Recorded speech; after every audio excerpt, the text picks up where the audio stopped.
भोगने लायक पदार्थ पर वासना जागृत न हो तब समझना वैराग्य की अवधि, और अहम भाव का उदय न हो तब समझना ज्ञान की परम अवस्था।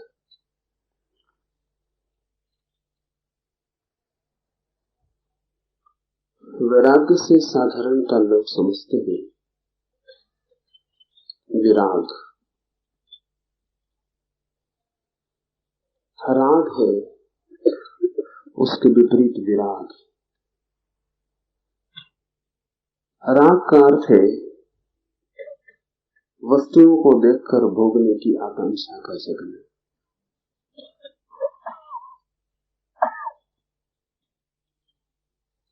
सौंदर्य दिखाई पड़े,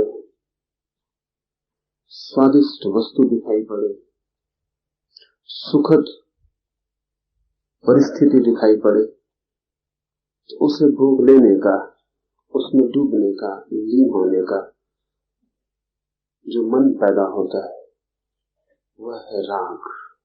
राग का अर्थ है जो जाने की इच्छा, अपने को खोकर किसी वस्तु में डूब जाने की इच्छा, अपने से बाहर कोई सुख दिखाई पड़े तो अपने को सुख में डुबा देने की आकांक्षा, राग। विराग का अर्थ है कोई वस्तु दिखाई पड़े भोगने योग तो उससे विकर्षण का पैदा हो जाना, उससे दूर हटने का मन पैदा हो जाना, उसकी तरफ पीठ कर लेने की इच्छा हो जाए। आकर्षण है राग, विकर्षण है विराग। भाषा की दृष्टि से जिसकी तरफ जाने का मन हो वो है राग, और जिससे दूर हटने का मन हो वो है विराग। विराग का अर्थ हुआ विपरीत राग। एक में खिंचते हैं पास, दूसरे में हटते हैं दूर। विराग राग से पूरी तरह मुक्ति नहीं है, उल्टा राग है। कोई धन की तरफ पागल है, धन मिल जाए तो सोचता है सब मिल गया। कोई सोचता है धन छोड़ दूं तो सब मिल गया, लेकिन दोनों की दृष्टि धन पर है। कोई सोचता है पुरुष में सुख है, स्त्री में सुख है, कोई सोचता है स्त्री पुरुष के त्याग में सुख है, ताकि दोनों का केंद्र स्त्री या पुरुष का होना। कोई सोचता है संसार ही स्वर्ग है और कोई सोचता है संसार नरक है, लेकिन दोनों का ध्यान संसार पर। भाषा की दृष्टि से विराग राग का उल्टा रूप है, लेकिन अध्यात्म के खोजी के लिए वैराग्य राग का उल्टा रूप नहीं, राग का अभाव। इस फर्क को ठीक से समझ लें। शब्दकोश में देखेंगे तो राग का उल्टा विराग है, अनुभव में उतरेंगे तो राग का उल्टा विराग नहीं है, राग का अभाव, एब्सेंस, विराग। फर्क थोड़ा बारीक है। स्त्री के प्रति आकर्षण है, ये राग हुआ। स्त्री के प्रति विकर्षण पैदा हो जाए, स्त्री को पास सहना मुश्किल हो जाए, स्त्री से दूर भागने की वृत्ति पैदा हो जाए, स्त्री से दूर दूर रहने का मन होने लगे, ये हुआ विराग। भाषा शब्द शास्त्र के हिसाब से, अनुभव समाधि के हिसाब से ये भी राग है। समाधि के हिसाब से विराग तब है जब स्त्री में न आकर्षण हो न विकर्षण हो, न खिंचाव हो और न विपरीत।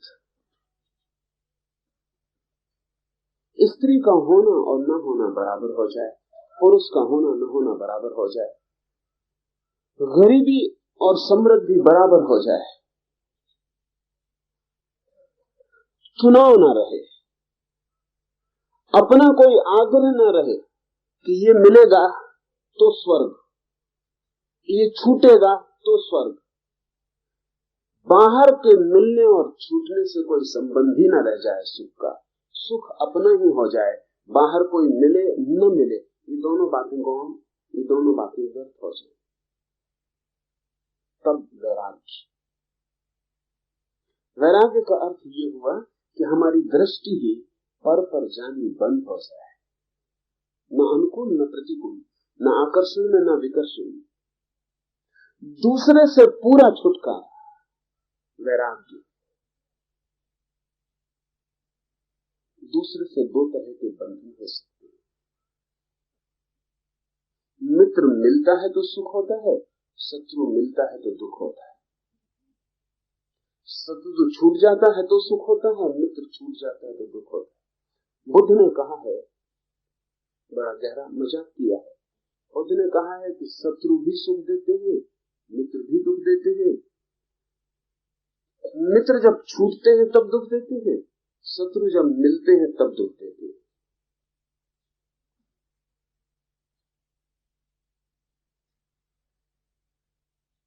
फर्क क्या है? लेकिन शत्रु से भी हमारा लगाव रहता है, मित्र से भी लगाव रहता है।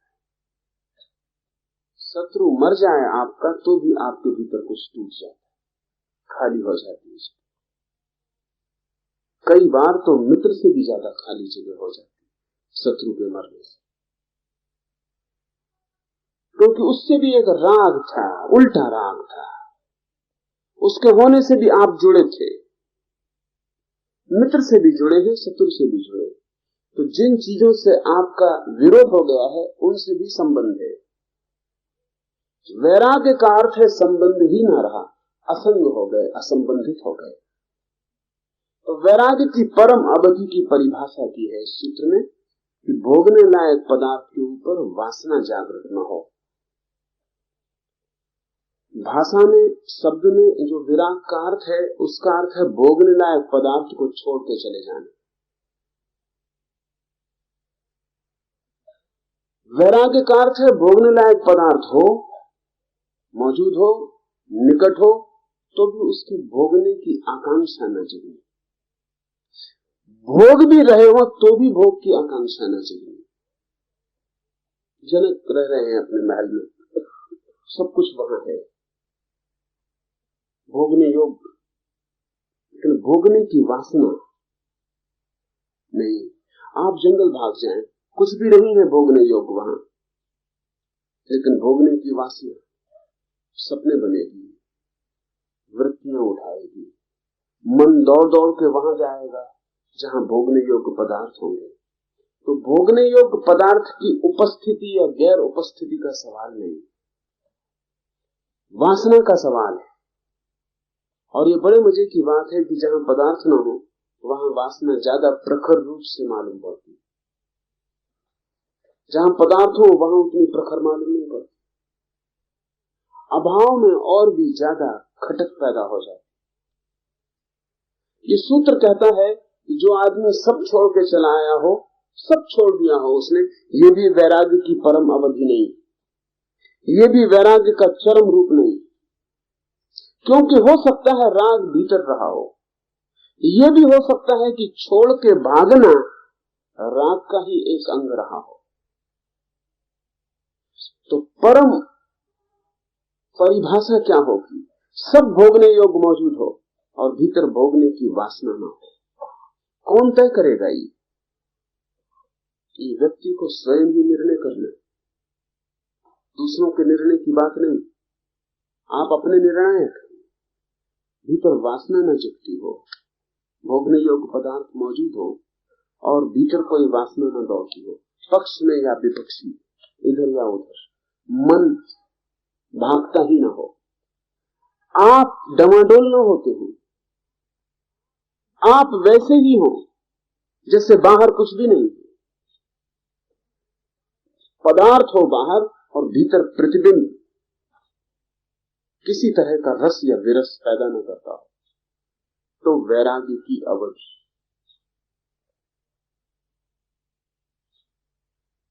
हमारे लिए अति कठिन मालूम पड़ेगा, क्योंकि हम सब ने विराग का राग से विपरीत रूप समझ रखा है।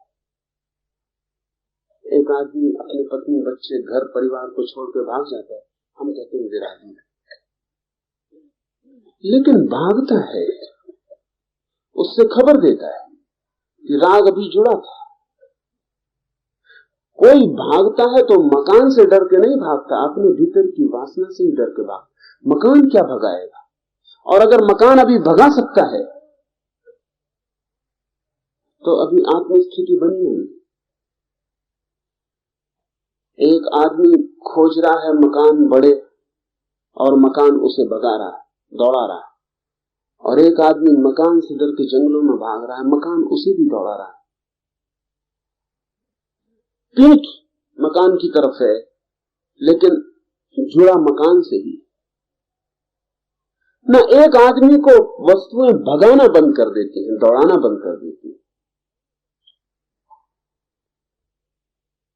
वस्तुओं का कोई भी चुनौती आदमी के ऊपर नहीं रह जाती, वो वस्तुओं की चुनौती ही स्वीकार नहीं करता है। तब तो वैराग्य का अर्थ हुआ आत्मस्थिति, अपने में ठहर गया। जो हम में से कोई भी अपने में ठहरा हुआ नहीं। पुरानी कहानियां हैं, बच्चों की कहानियों में अभी भी उस तरह की घटना घटती कि कोई राजा है, उसके प्राण किसी तोते में बंद। राजा को मारो, मरेगा नहीं जब तक कि तोते को ना मार दो। तो प्राण तोते में छिपा रखे हैं, जब तक तोता बचा है राजा बचा रहेगा। ये कहानी नहीं है सिर्फ, हम सबके भी प्राण कहीं और बंद। आपकी तिजोरी में हो सकते हैं आपके प्राण बंद हो, तोते में ना हो। तिजोरी चली जाए। 1930 में 31 में अमेरिका में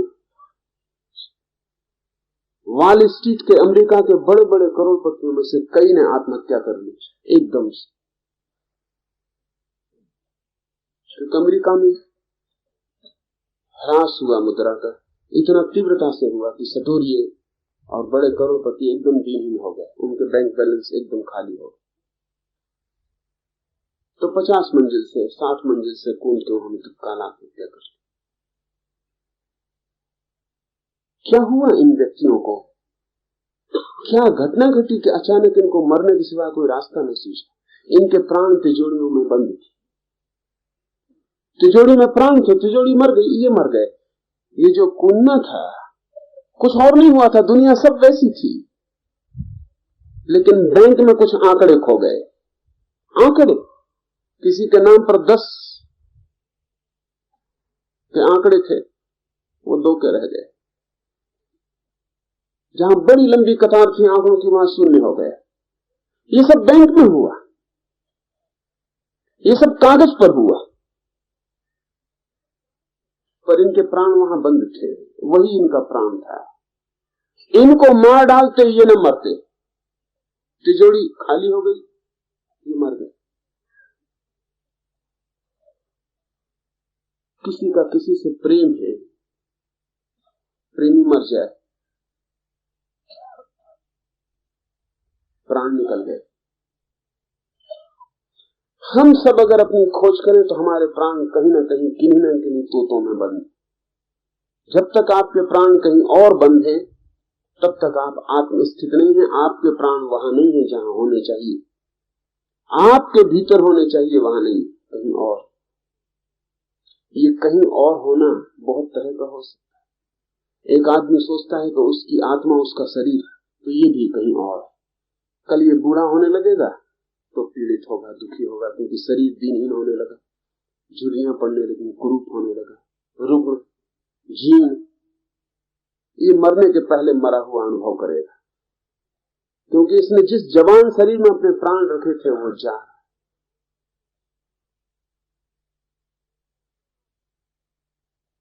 कहां आप अपने प्राण रख लिए इसमें भेद हो सकता है, लेकिन कहीं आपके प्राण हैं बाहर, तो आप राग में जी रहे हैं। राग का मतलब है आत्मा अपनी जगह नहीं, कहीं और। फिर इसके उल्टे भी आप भाग सकते हैं, लेकिन आत्मा कहीं और। आत्मा अपने भीतर, मैं अपने में ठहरा हुआ हूं, कोई चीज खींचती नहीं और मेरे भीतर किसी तरह के तरंगें पैदा नहीं करती। वैराग्य की यही परिभाषा है। इसलिए वैराग्य आनंद का द्वार है, क्योंकि जो अपने में ठहर गया उसे दुखी करने का कोई उपाय नहीं। और ध्यान रहे, वो कहानियां बच्चों की ठीक कहती हैं। जो अपने में ठहर गया, जिसके प्राण अपने में आ गए, उसे मारने का भी कोई उपाय नहीं। प्राण नहीं मरते कभी भी, तोते मर जाते हैं, जहां जहां रखते हैं वो चीजें खिसक जाती हैं, वो मर जाती है। इसलिए खुद आदमी अपने को मरा हुआ अनुभव करता है। आत्मा तो अमृत है, लेकिन हम उसे मृत वस्तुओं के साथ जोड़ देते। वो मृत वस्तुएं आज नहीं कल बिखरेंगी, वो उनका स्वभाव है। जब वो बिखरेंगी तब ये भ्रम पैदा होगा कि मैं भी मर गया।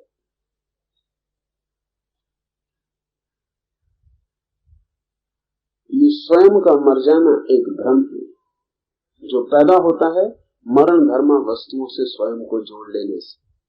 वैराग्य का अर्थ है जिसने सारे संबंध तोड़कर उसको जान लिया जो सदा संबंधित होता रहा था। भोगने लायक पदार्थ के ऊपर वासना जागृत न हो, विपरीत वासना जागृत हो नहीं, वासना ही जागृत न हो किसी भी अर्थ की, तब वैराग्य की अवधि जान लेना। ये खुद के लिए सूत्र दिया जा रहा है, इससे दूसरे की जांच करने मत जाना। हम सब बहुत होशियार, हमें परिभाषाएं मिल जाए तो हम दूसरे की जांच करने जाते हैं। अच्छा तो फला आदमी वैरागी है या नहीं, आपका कोई प्रयोजन नहीं, दूसरे से आपका कोई लेना देना नहीं। राग में होगा तो दुख भोगेगा, विराग में होगा तो आनंद भोगेगा, आपका कोई भी संबंध नहीं। लेकिन हम इतने कुशल हैं स्वयं के साथ धोखा करने में कि अगर हमारे हाथ में कोई परिभाषा, कोई कसौटी लगे तो हम दूसरों को कसने निकल जाते हैं, खुद को कसने की फिक्र नहीं करते। अपने को कसना ये सूत्र आपके लिए, ये सूत्र किसी और पर चिंतन करने के लिए नहीं कि महावीर विरागी है या नहीं, कि कृष्ण विरागी है या नहीं, होंगे या न होंगे कुछ भी लेना देना नहीं। ये उनकी अपनी बात है। होंगे विरागी तो आनंद पाएंगे, नहीं होंगे तो दुख पाएंगे। आप कहीं बीच में आते नहीं। मेरे पास लोग आते, वो कहते हैं कैसे पता चले कि कोई आदमी वस्तुतः ज्ञान को उपलब्ध हो गया। जरूरत क्या है कि कोई आदमी वस्तुतः ज्ञान को उपलब्ध हो गया, इसका आपको पता चले। आप हुए हैं कि नहीं इतना पता चलता रहे काफी है। दूसरा हो भी गया हो तो उसके होने से आप नहीं हो जाते, दूसरा ना भी हुआ हो तो उसके न होने से आपको कोई बाधा नहीं पड़ती। लेकिन क्यों हम ऐसा सोचते, उसके कारण हम पक्का कर लेना चाहते हैं कि कोई वैराग्य को उपलब्ध नहीं हुआ, उससे हमको राहत मिलती, फिर कोई हर्ज नहीं। हम भी ना हुए कोई हर्ज नहीं, कोई उपलब्ध नहीं हुआ, इससे मन को सांत्वना मिलती। इसलिए मन को आधार मिलता है कि हम जैसे ही ठीक है, क्योंकि कोई कभी उपलब्ध नहीं हुआ, हम भी नहीं हो रहे हैं। इसीलिए हमारा मन कभी मानने का नहीं करता कि कोई वैराग्य को उपलब्ध हुआ। हम खोजते हैं तरकीब कि पता चल जाए कि नहीं हुआ। अगर कोई वैराग्य को उपलब्ध हुआ है तो हमें अड़चन होती है भीतरी। वो अड़चन ये है कि कोई और हो गया उपलब्ध तो मैं भी हो सकता हूं, लेकिन हो नहीं पा रहा, इससे ग्लानि पैदा होती। इसलिए दुनिया में कोई भी आदमी दूसरे का ठीक होना स्वीकार नहीं करता। दूसरे से कोई मतलब नहीं है, दूसरे के ठीक होना स्वीकार न करने से अपनी बुराई को स्वीकार करने में आसानी होती है। अगर सारी दुनिया चोर है तो आपको चोर होने में कोई आत्मग्लानि नहीं होती। अगर सारी दुनिया बुरी है तो आपका बुरा होना भी सहज मालूम पड़ता है। अगर सारी दुनिया भली है तो फिर आपका बुरा होना आपको कांटे की तरह गड़ने लगता है। फिर एक आत्मदंश शुरू होता है, गिलानी पैदा होती है, अपराध मालूम पड़ता है और लगता है कि जो होना चाहिए वो नहीं हो पा रहा है और आपके जीवन में बेचैनी पैदा होती। वो बेचैनी पैदा ना हो, हम नींद में गहरे सोए रहें, इसलिए हम कभी दूसरे में भला नहीं देखते। अगर कोई आके कहे कि फला आदमी वैराग्य को उपलब्ध हुआ, आप कहेंगे नहीं, वैराग्य को उपलब्ध नहीं हुआ। आप 25 आधार खोज लेंगे कि नहीं हुआ। ये हमारे मन के गहरे जाल का एक हिस्सा है, इसके प्रति सावधान होना जरूरी है। दूसरे से कोई प्रयोजन नहीं। एक मित्र 3 दिन से मेरे पास पहुंचते थे, समय ज्यादा वो चाहते थे, कहते थे सन्यास तो मुझे लेना है, लेकिन सन्यास के पहले कोई 2-3 जरूरी सवाल पूछ। सोचा कि जरूरी सवाल होंगे, एक भी सवाल जरूरी नहीं था। सवाल दूसरों के संबंध में थे, उनके संबंध में न थे। सब सन्यास उन्हें लेना था।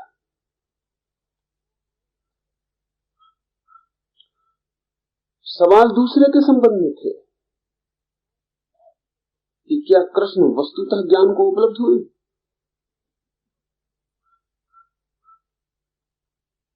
तो फिर जैनों ने उनको नरक में क्यों डाला हुआ है?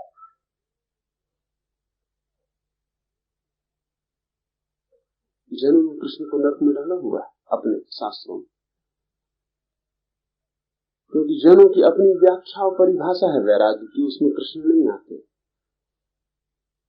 छोड़ के जाना चाहिए सब, वो उनकी परिभाषा है। और कृष्ण तो कुछ छोड़ के गए नहीं, इसलिए अड़चन। कृष्ण की परिभाषा यही है कि अगर छोड़ के ही भागते हो तो अभी वैरागी नहीं हुए। इसलिए हिंदुओं ने अपने शास्त्रों में महावीर का उल्लेख भी नहीं किया, कोई उल्लेख करने योग्य बात नहीं मानी। कम से कम जैनियों ने थोड़ा प्रेम दर्शाया है कृष्ण के प्रति, नरक में डाला है। हिंदुओं ने उल्लेख ही नहीं किया महावीर का, बात ही करने लायक नहीं समझी। नरक में भी डाला तो थोड़ी फिक्र तो ली, कृष्ण को एकदम छोड़ नहीं सके, कुछ न कुछ वक्तव्य कृष्ण के लिए कोई न कोई जगह बनानी पड़ी, नरक ही सही। लेकिन महावीर के लिए हिंदुओं ने नरक में तक नहीं डाला, बात ही छोड़ दी। क्योंकि अगर कृष्ण की परिभाषा को कोई पकड़ के चले तो अड़चन हो जाती। लेकिन ध्यान रहे, सब परिभाषाएं आपके लिए, साधक के लिए, ताकि वो अपने भीतर खोजबीन करता रहे, एक निकस हाथ में रहे, कसौटी तौलता रहे। और हम सब होशियार हैं, उस कसौटी पर हम दूसरों को कसने जाते, दूसरों से कोई लेना देना नहीं। कृष्ण नरक में होंगे तो वो समझे, इससे किसी को क्या लेना देना। आप कोई कृष्ण की जगह नरक में पड़ने को तैयार होने को हो नहीं सकते कि हम जगह लिए लेते हैं आपकी, आप मोक्ष चले जाओ। और कृष्ण मोक्ष में होंगे तो आपका मोक्ष निर्मित नहीं होता है। आपके अतिरिक्त आपकी सारी चिंतना दूसरे के संबंध में व्यर्थ है। एक दूसरे मित्र आए थे पूछने की, अगर आपको कृष्णमूर्ति को मिलने की व्यवस्था की जाए तो क्या आप मिलने को राजी? अब ये मेरे और कृष्णमूर्ति के बीच की बात है, इसमें इन मित्र को क्या प्रयोजन हो सकता है? फिर उन्होंने पूछा हुआ था कि अगर आप दोनों का मिलना हो तो नमस्कार कौन पहले करेगा? अब ये भी मेरे और कृष्णमूर्ति के बीच का मामला है।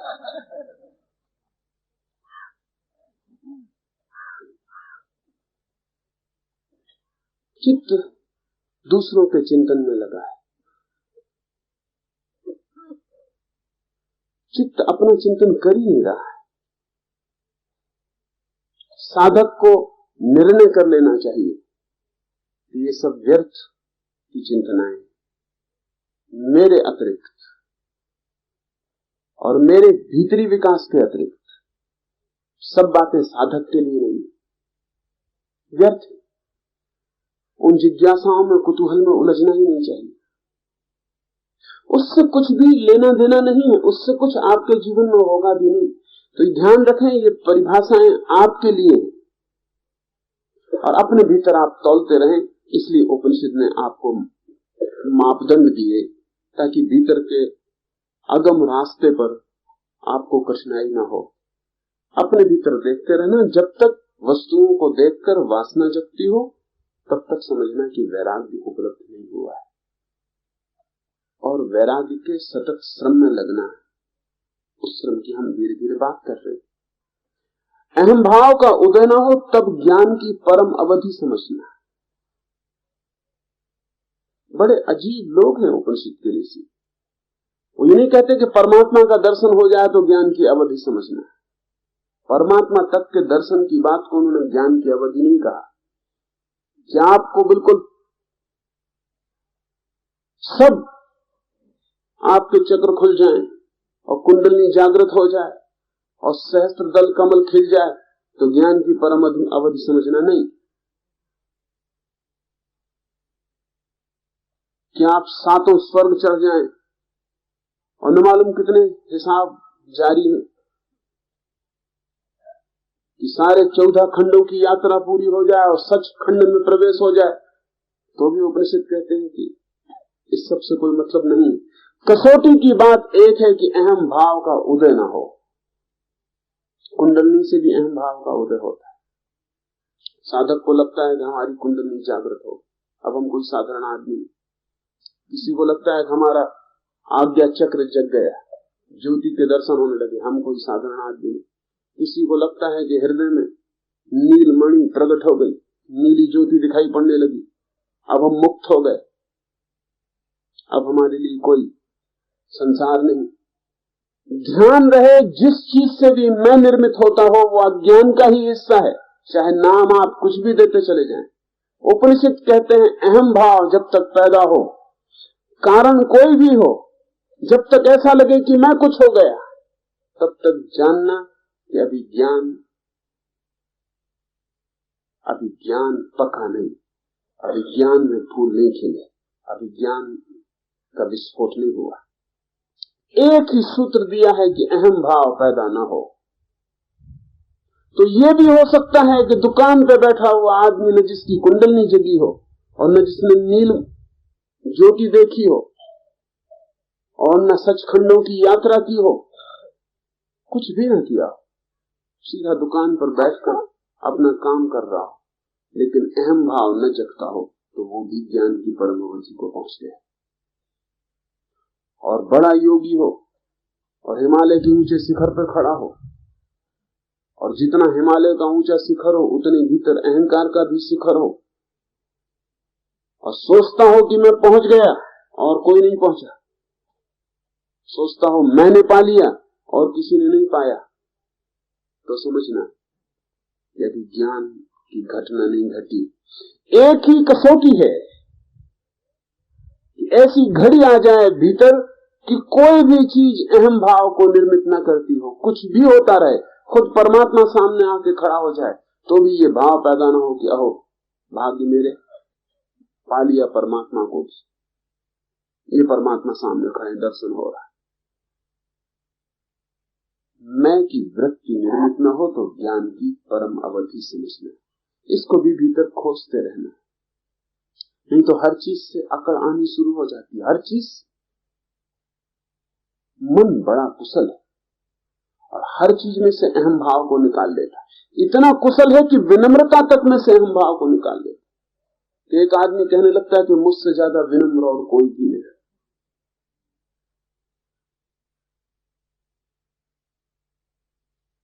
मुझसे ज्यादा विनम्र और कोई भी नहीं, मगर वो मुझसे ज्यादा कोई भी नहीं। वो कुछ भी हो, चाहे धन हो, चाहे यश हो, चाहे पद हो, चाहे ज्ञान हो, चाहे मुक्ति हो, चाहे विनम्रता हो, मुझसे ज्यादा कोई भी नहीं। वो जो मैं है निर्मित होता चला जाए। तो भीतर जांचते रहना, खोजते रहना, नहीं तो आध्यात्मिक तलाश भी सांसारिक तलाश हो जाती। आध्यात्मिक और सांसारिक खोज में वस्तुओं का भेद नहीं है। आध्यात्मिक और सांसारिक खोज में अहंकार का भेद है।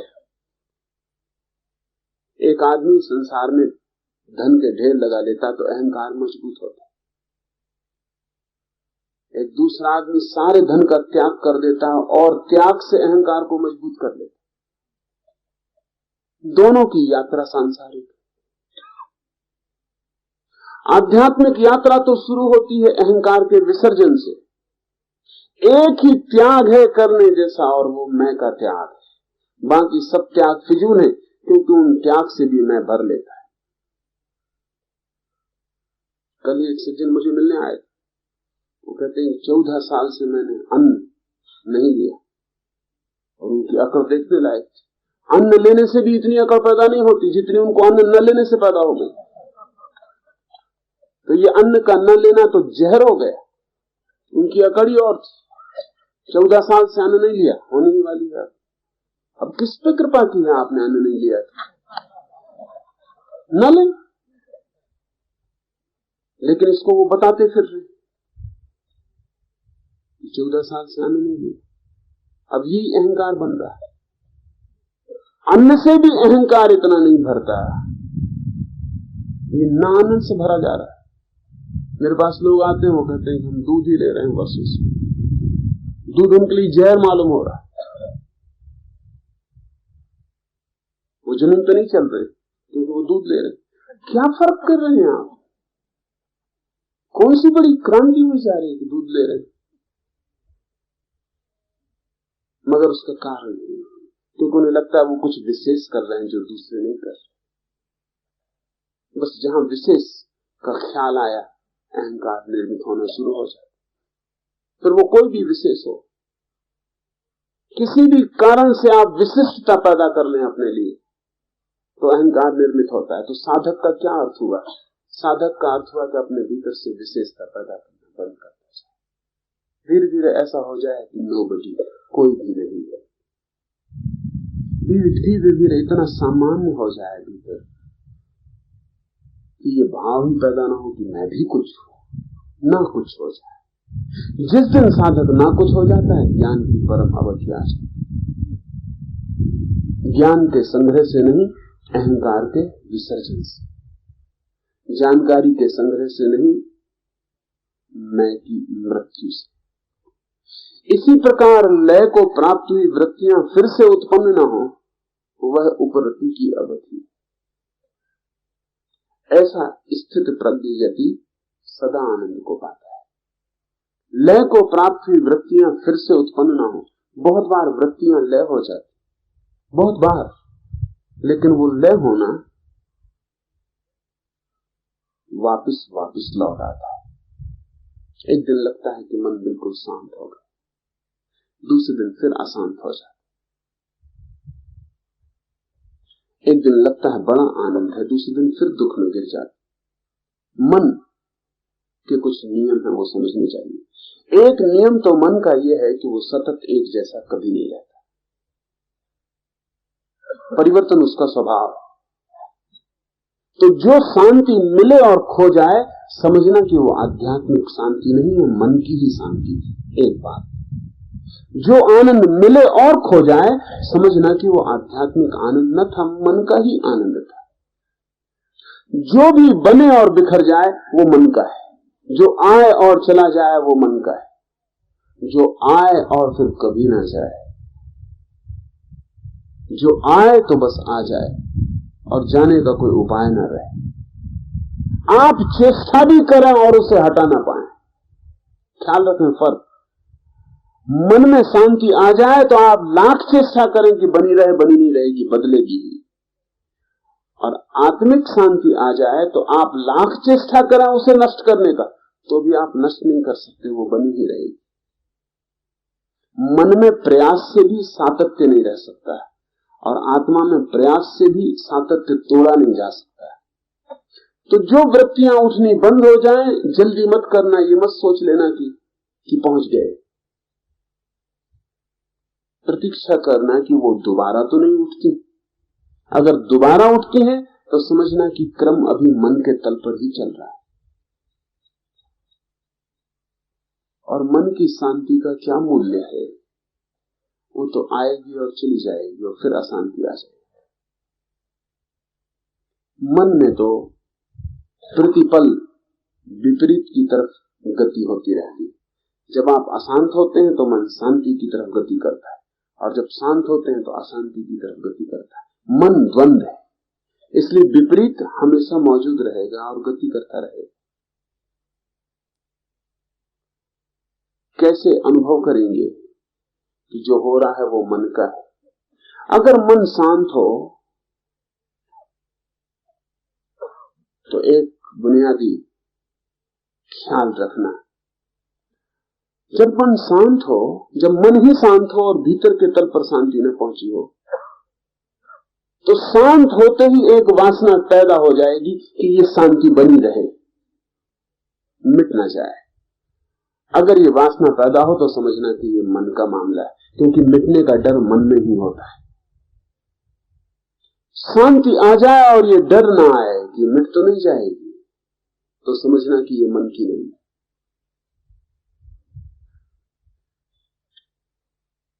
दूसरी बात,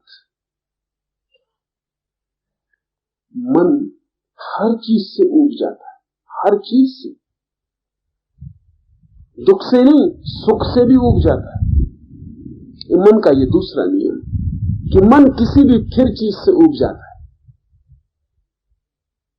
अगर आप दुख में हैं तो दुख से ऊबा रहता है और कहता है सुख चाहिए, पर आपको पता नहीं कि ये मन का नियम है कि सुख मिल जाए तो सुख से ऊब जाता है और तब भीतरी दुख की मांग करने लगता है। ऐसा मैं निरंतर इतने लोगों पर प्रयोग चलते हैं तो देखता हूं कि उनको अगर सुख भी ठहर जाए थोड़े दिन तो वो बेचैन होने लगते हैं। अगर शांति भी थोड़े दिन ठहर जाए तो वो बेचैन होने लगते, क्योंकि उससे भी ऊब पैदा होती। मन हर चीज से ऊब जाता है, मन सदा नए की मांग करता रहता है, नए की मांग से ही सब उपद्रव पैदा होता है। मन के बाहर आत्मिक तल पर नए की कोई मांग नहीं, पुराने की कोई ऊब नहीं। जो है उसमें इतनी लीनता है कि उसके अतिरिक्त किसी की कोई मांग नहीं। सूत्र कहता है कि लय को प्राप्त हुई वृत्तियां फिर से उत्पन्न न हो तो उपरति की अवधि है, तो समझना कि विश्राम मिला। वो फिर पैदा होती रहे तो समझना कि सब मन का ही जाल है। क्यों? इसको सोच रखने की जरूरत क्यों है? क्योंकि मन के साथ हमारा इतना गहरा संबंध है कि हम मन की ही शांति को अपनी शांति समझ लेते। उससे बड़ा कष्ट होता है क्योंकि वो खो जाती। क्या करें हम? साक्षी के सूत्र का प्रयोग करना उपयोगी है तो मन के बाहर जाने का रास्ता बनता है और परम उपरति उपलब्ध होती है। करते क्या है हम? जब मन अशांत होता है तो हम उससे हटना चाहते हैं, और जब मन शांत होता है तो हम उससे जुड़ना चाहते हैं। शांति को हम बचा रखना चाहते हैं, अशांति को हटाना चाहते हैं। जब मन दुखी होता है तो हम मन को फेंक देना चाहते हैं, कैसे छुटकारा हो जाए मन से। और जब मन सुखी होता है तो हम उसका आलिंगन कर लेते हैं और उसको बचा लेना चाहते हैं। तब तो आप मन से कभी न छूट पाएंगे, क्योंकि ये तो मन की व्यवस्था ही है कि दुख से छूटो, सुख को पकड़ो।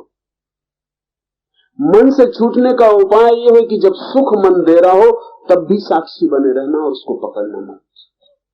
जैसे यहां आप ध्यान कर रहे, ध्यान में कभी अचानक शांति का झरना फूट पड़ेगा तो उस वक्त उसको आलिंगन मत कर लेना, खड़े देखते रहना, दूर की शांति घट रही, मैं साक्षी। सुख का झरना टूट पड़ेगा, भीतर रोए रोए में सुख व्याप्त हो जाएगा किसी क्षण, तो उसको भी दूर खड़े होकर देखते रहना, उसको पकड़ मत लेना जोर से कि ठीक आ गई मुक्ति। उसको खड़े होकर साक्षी भाव से देखते रहना कि मन में सुख घट रहा है, पकड़ूंगा नहीं। मजे की बात यह है कि जो सुख को नहीं पकड़ता उसके दुख समाप्त हो जाते, जो शांति को नहीं पकड़ता उसकी अशांति सदा के लिए मिट जाती। शांति को पकड़ने में ही अशांति का बीजारोपण है और सुख को पकड़ने में ही दुख का जन्म। पकड़ना ही मत, पकड़ का नाम मन, क्लिंगिंग, पकड़ का नाम मन है। कुछ ना पकड़ना, खुली मुट्ठी और आप मन के पार हट जाएंगे और उसमें प्रवेश हो जाएगा जहां से फिर वृत्तियां दोबारा जन्म नहीं पाती, परम लय हो जाता है। उस परम लय को कहा है उपरति, विश्राम। ऐसा स्थित प्रज्ञ यदि सदा आनंद को पाता है। स्थित प्रज्ञ बड़ा मीठा शब्द है। अर्थ है उसका जिसकी प्रज्ञा अपने में ठहर गई, जिसका बोध अपने में रुक गया, जिसकी चेतना स्वयं को छोड़कर कहीं भी नहीं जाती, ठहर गई चेतना जिसकी। ऐसा यति, ऐसा साधक, ऐसा सन्यासी सदा आनंद को पाता रहता है। मन के तल पर है सुख और दुख, द्वंद, शांति अशांति द्वंद, अच्छा बुरा द्वंद, जन्म मृत्यु द्वंद। मन के पीछे हटते ही निर्द्वंद आनंद। आनंद के विपरीत कोई शब्द नहीं, वो द्वंद के बाहर है। और जो द्वंद के बाहर है, ऐसा यदि सदा आनंद को पाता रहता है,